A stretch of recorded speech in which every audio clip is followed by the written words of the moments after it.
start in just a second.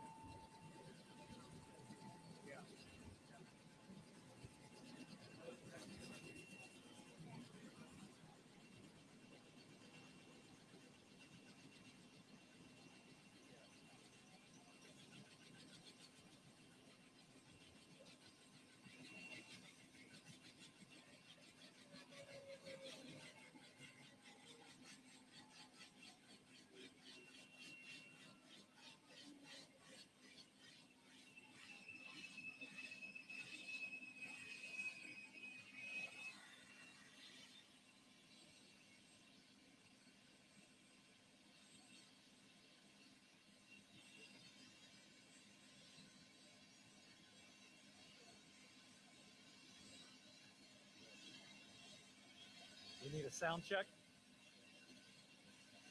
Yeah. Thank you.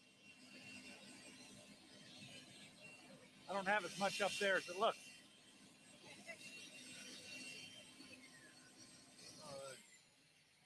It's just thick. It hides it. All right. Thank you all for meeting us out here. I want to first thank the National Guard and their pilots today for taking both myself and FEMA officials, including the top FEMA official, Administrator Criswell, over parts of Perry County, ultimately over Breathitt County, through Jackson and back. The administrator has a flight to catch in Lexington. Going to ask her to go first, but again, grateful that less than a day or right about a day after this hit, the top FEMA official is here and is here to help.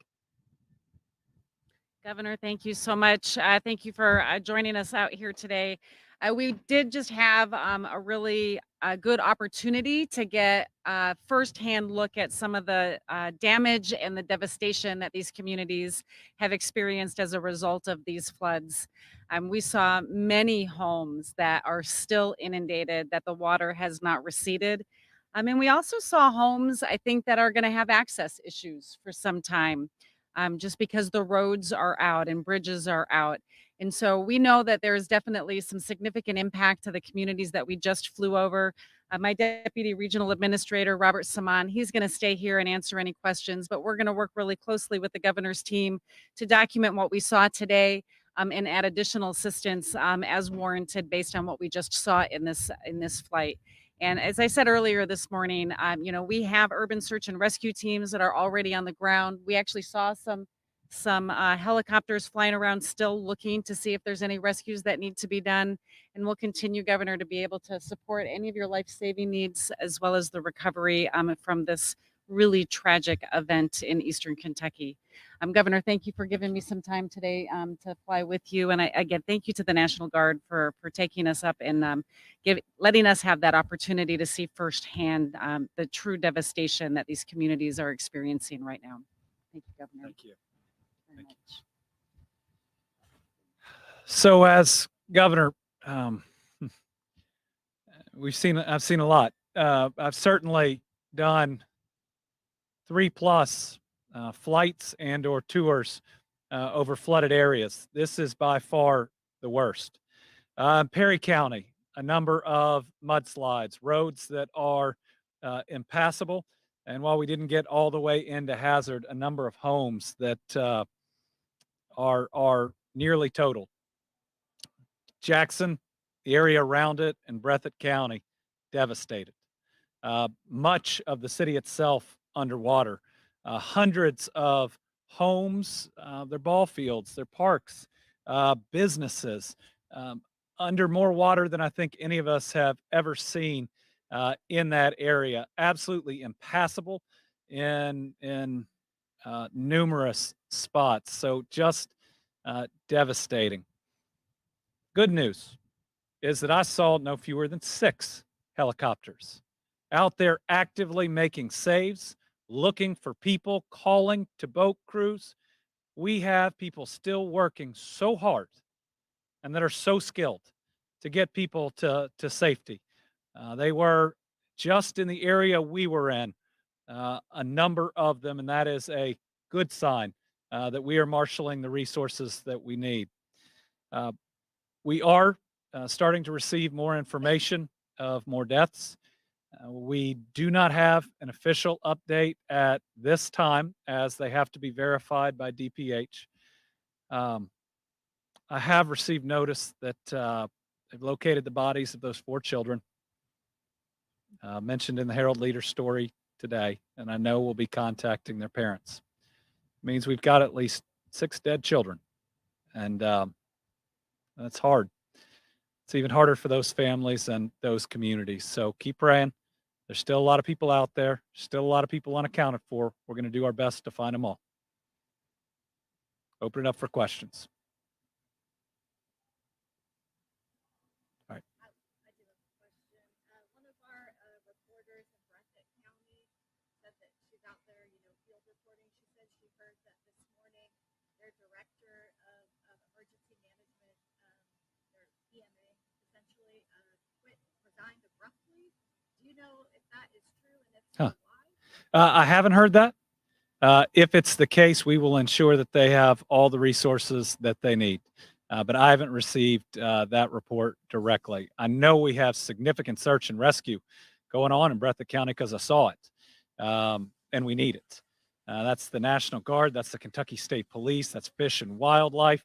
It's the National Guard from Tennessee, from West Virginia. So haven't heard that. But even if it's the case, we are not going to let it stop us from helping the people of Breathitt County. And what's the rest of your day look like today regarding the schedule of what you're planning to do? Well, I'll head back over to the Emergency Operations Center to get an update. I will be in regular contact. We will put out probably a written update later today that'll provide any additional important updates. Some information needs to get out again, like the numbers to call for KSP if you can't find a loved one. That's really important, and any help in getting that out would be greatly appreciated. And then we'll see as we move into tomorrow.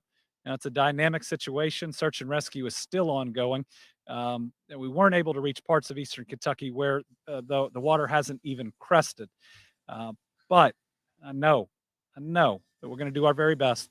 And I know everybody out there trying to help is doing their very best. We're going to be with those that have been impacted tomorrow, the next day, the next week, and the next year to get them back on their feet. And I know tomorrow it is, those areas where the water hasn't even crested is set to do that tomorrow. Yes. What's kind of the plan in place for that? Well, certainly once the water recedes and where it recedes, more people can get out.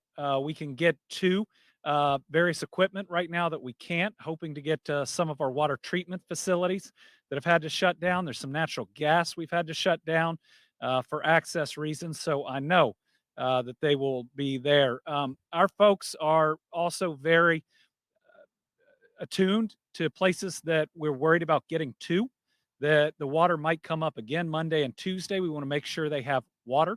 We also want to get people out of any area that we think could have any additional problems. The area in Jackson that we evacuated, make sure there aren't any more of those. But we've got to act quickly after the water recedes tomorrow, certainly before it rains again. But once the water goes down in any of these areas, we can do a lot more. We can check on a lot more people. We can go door to door, make sure everybody's okay. All right. Yep. Yeah.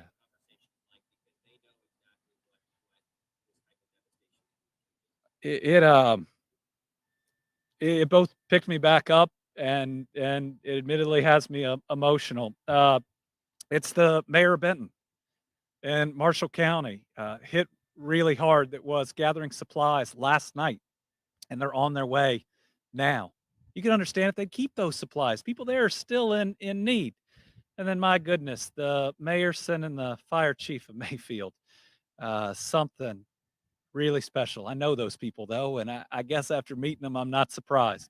But to hear how grateful they still are that the people of Kentucky were there for them and they want to pay it forward is a pretty good example for all of us. Yes.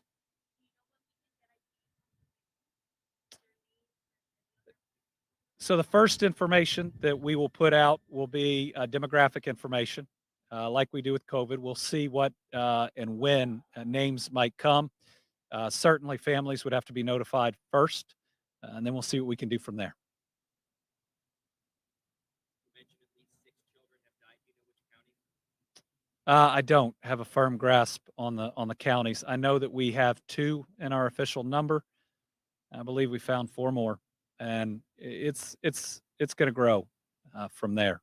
From everything we've seen, we may be updating the count of how many we lost for the next several weeks. Now, some of these areas, it's hard to know exactly how many people were there, and we might not have an exact number, and people that live in the area might not have an exact number. That makes calling those numbers, the KSP numbers, so important. Okay, thank you all very much.